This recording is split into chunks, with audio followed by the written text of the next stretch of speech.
कामोठेमध्ये व्हॉट्सॲपवर फिरणारा मेसेज अफवा, पोलिसांकडून स्पष्ट खुलासा। नमस्कार, आपण पाहत आहात 4K डिजिटल न्यूज चॅनेल।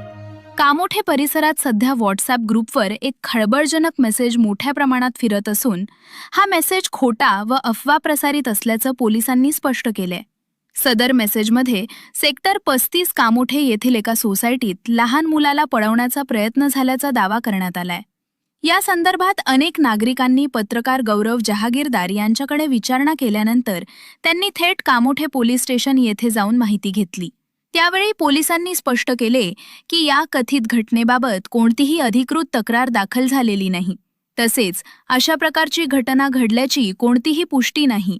पोलिसांनी नागरिकांना आवाहन केले की अशा अपुष्ट व भीती पसरवणाऱ्या संदेशांवर विश्वास ठेवू नये आणि ते पुढे फॉरवर्ड करू नयेत। अफवा समाजात गैरसमज, भीती आणि तणाव निर्माण करतात। कोणतीही माहिती खरी असल्याची खात्री झाल्याशिवाय सोशल मीडियावर प्रसारित करू नये। संशयास्पद बाब आढळल्यास थेट पोलिसांशी संपर्क साधावा।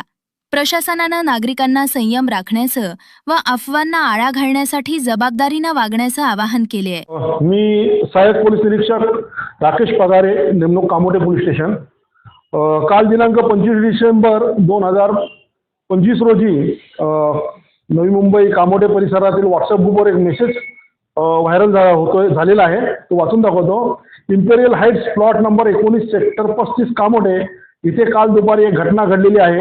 लहान मुलाला एका माणसाने फर्स्ट फ्लोअरवर जाऊन त्याच्या आईला बेशुद्ध करून स्प्रे मारून त्या मुलाला बॅगमध्ये भरून नेण्याचा प्रयत्न केला। नशिबाने तो मुलगा वाचला, परंतु असे लोक इथे कामोठ्यामध्ये आलेले आहेत। तरी आपण आपल्या मुलांची काळजी घ्यावी आणि ओळखी व्यक्ती आपल्या अनोळखी व्यक्ती जर आपल्या सोसायटीच्या आजूबाजूला दिसला तर तुरंत कोणाला तरी सांगावे किंवा ॲक्शन घ्यावी। तर सदर घटनेबाबत पोलिसांनी स्वतः त्या ठिकाणी त्या बिल्डिंगमध्ये जाऊन खात्री केलेली आहे। अशी कुठल्याही प्रकारची घटना घडलेली नाही आहे। तरी नागरिकांनी अफवांवर विश्वास ठेवू नये आणि जर संशय असेल, जर कुठली अशी घटना घडत असेल तर नक्की पोलिसांना कळवावे। पोलीस त्याबद्दल नक्की तुरंत लवकरात लवकर ॲक्शन घेतील। तसंच मी लोकांना, जनतेला आव्हान करतो की अशा प्रकारचे अफवा पसरवणारे मेसेज प्रसारित करू नये, फॉरवर्ड करू नये। धन्यवाद।